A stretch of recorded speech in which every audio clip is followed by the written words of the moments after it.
নমস্কার বন্ধুরা, কোয়েলস কিচেনের আরেকটি নতুন কুকিং ভিডিওতে সবাইকে জানাচ্ছি ওয়েলকাম। আজকে আমি বানাবো অনুষ্ঠান বাড়ির স্বাদে দই কাতলা। ভিডিওটি স্কিপ না করে সঙ্গে থাকো। প্রথমেই আমি কিছু ইনগ্রিডিয়েন্টস সাজিয়ে নিয়েছি। ফার্স্ট নিয়েছি কিছু হোল স্পাইসেস, তেজপাতা, শুকনো লঙ্কা, গোটা গরম মশলা। পেঁয়াজের পেস্ট করে নিয়েছি। টক দইটাকেও ফ্যাটিয়ে রেখেছি। এখানে কিছুটা পোস্ত ভিজিয়ে রেখেছি। আর নিয়েছি আদা রসুনের পেস্ট। এখানে আমি একটা বড় পেঁয়াজকে পেস্ট করেছি। আজকে মাছে আমি লঙ্কার গুঁড়ো, হলুদ কিছুই দেব না, শুধু দেব নুন দিয়ে ভালো করে মাখিয়ে মাছটাকে আমি ভাজবো। হলুদ বা লঙ্কার গুঁড়ো দিলে কালারটা কিন্তু সম্পূর্ণ বদলে যাবে। আজকে আমি বানাবো সাদা দই কাতলা। ভিডিওটি ভালো করে দেখো এবং লাইক করে দিও। কড়াইতে সাদা তেল ভালো করে গরম করে নিয়েছি। সম্পূর্ণ রেসিপিটা আমি সাদা তেল আর ঘিতেই করব। এক এক করে মাছের পিসগুলোকে আমি তেলের মধ্যে দিয়ে দিচ্ছি। তোমরা চাইলে এখানে পেটির পিসও ইউজ করতে পারো। আমার কাছে এই গাদার পিসই ছিল।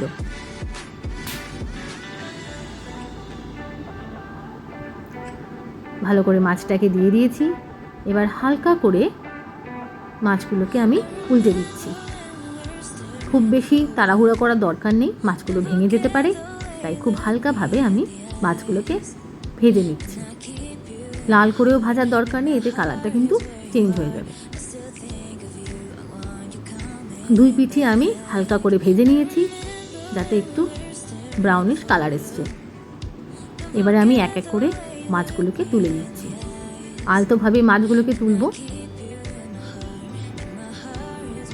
বাড়িতে অবশ্যই করবে এবং আমাকে কমেন্টে জানাবে তোমাদের কেমন লাগবে। তেলের মধ্যে দিয়ে দিচ্ছি আমি কিছুটা পরিমাণে ঘি। আমরা সবাই জানি রান্নায় ঘি দিলে সেই রান্নার স্বাদ এবং গন্ধ দুটোই সম্পূর্ণভাবে বেড়ে যায়। তেলের মধ্যে আমি হোল স্পাইসেসগুলো দিয়ে দিচ্ছি। এগুলো দিয়ে কিছুক্ষণ একটু ভেজে নেব তেলের মধ্যে।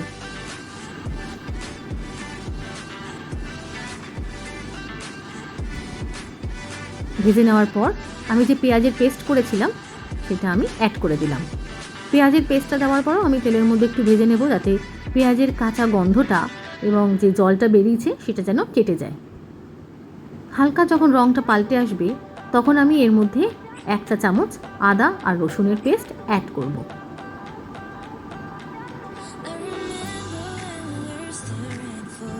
আদা রসুনের পেস্ট দেওয়ার পরও আমি ভালো করে নাড়িয়ে নেব, যাতে আদা রসুনের যে কাঁচা স্মেলটা বেরোয় সেটাও যেন কেটে যায়। বেশ কিছুক্ষণ নাড়িয়ে নেব। দেখছো আমার পেস্টের কিন্তু কালারটা সম্পূর্ণভাবে পাল্টে গেছে, জলটা অনেকটা টেনে নিয়েছে।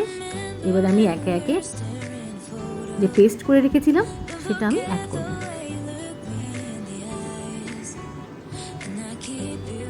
আমার পেঁয়াজের পেস্ট আর আদা রসুনের পেস্ট ভাজা হয়ে গেছে। এখন আমি এর মধ্যে দিয়ে দেবো পোস্তর পেস্ট। কটা কাজু বাদাম থাকলেও দেওয়া যেতে পারতো, কিন্তু সেই মুহূর্তে আমার বাড়িতে অ্যাভেলেবেল ছিল না, তো আমি শুধু পোস্তর পেস্টই দিয়েছি। পোস্তর পেস্ট দেওয়ার পর আমি সেই মিক্সি বাটিটা ধুয়ে সেই ধোয়া জলটাও এর মধ্যে অ্যাড করেছি। ভালো করে মিশিয়ে নেব, যাতে নিচে লেগে না যায়, তাই কনস্ট্যান্টলি কিন্তু এটাকে নাড়াতে হবে আর লো টু মিডিয়াম হিটে রান্নাটা করতে হবে। খুব সুন্দর একটা এই সময় গন্ধ বেরিয়েছে। এখন আমি ফ্যাটানো টক দইটা দিয়ে দিচ্ছি। টক দইটা কিন্তু দেওয়ার সময় কিন্তু আমার সবসময় খেয়াল রাখতে হবে আমার গ্যাস যেন লো হিটে থাকে, নাহলে টক দইটা কিন্তু কেটে যেতে পারে। টক দই দেওয়ার সঙ্গে সঙ্গে আমি ভালো করে টক দইটা পেস্টের সাথে মিশিয়ে নিচ্ছি। বেশ কিছুক্ষণ নাড়াবো। নাড়িয়ে আমি দিয়ে দিলাম নুন এবং চিনি। টক দইয়ের স্বাদটাকে ব্যালেন্স করার জন্য আমি নুন আর সামান্য চিনি দিলাম, দিয়ে আবার ভালো করে নাড়িয়ে নিচ্ছি।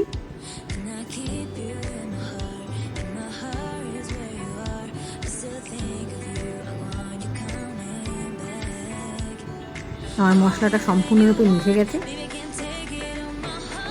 খুব সুন্দর করে আমি নাড়িয়ে নিয়ে এবার আমার দেখো আমার মশলাটার মধ্যে বাবলস চলে এসছে, তার মানে মশলাটা আমার ঠিকমতো ফুটে গেছে। দিয়ে দিয়েছি জল, 4-5টা গোটা কাঁচা লঙ্কা দিয়ে ভালো করে মিশিয়ে নিয়ে গ্যাসের ফ্লেমটাকে আমি লো হিটে দিয়ে দিয়েছি। দিয়ে এটাকে এখন ঢাকনা দিয়ে দিচ্ছি যাতে কিছুক্ষণ ঝোলটা ফুটে ওঠে। দেখো আমার ঝোলটা ফুটে উঠেছে এবং তেল বা ঘি যেটাই বলো সেটা ভেসে উঠেছে। তো আমার ঝোল পুরো রেডি। আমি এবার হালকা করে মাছগুলোকে ঝোলের মধ্যে দিয়ে দিলাম। খুব হালকাভাবে আমি মাছগুলোকে উল্টে নেব যাতে দুই পেটেই মশলাটা ভালো মতো ঢোকে।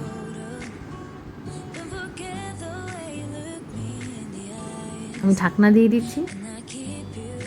এরকমভাবে প্রায় 10 মিনিট রাখার পর ঢাকনা খুলে দেখলাম যে আমার তেলটা বা ঘিটা উঠে এসছে। মাছগুলোকে আমি এবারে হালকাভাবে উল্টে দিচ্ছি।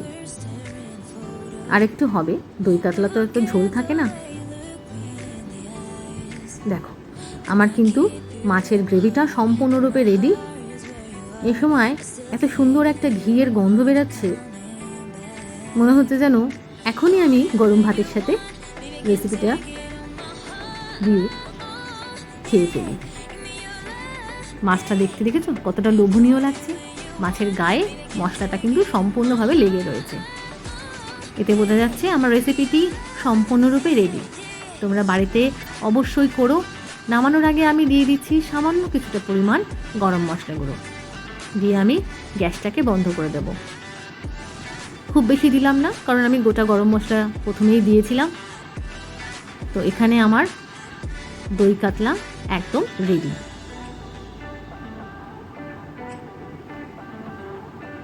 রোজ রোজ ওই একই মাছের ঝোল ভাত ভালো লাগে না, তাই কোনো সময় এরকমভাবে দই কাতলা করে বাড়িতে খেতে পারো। আমাকে অবশ্যই জানাবে কেমন লেগেছে কমেন্টে। Thank you.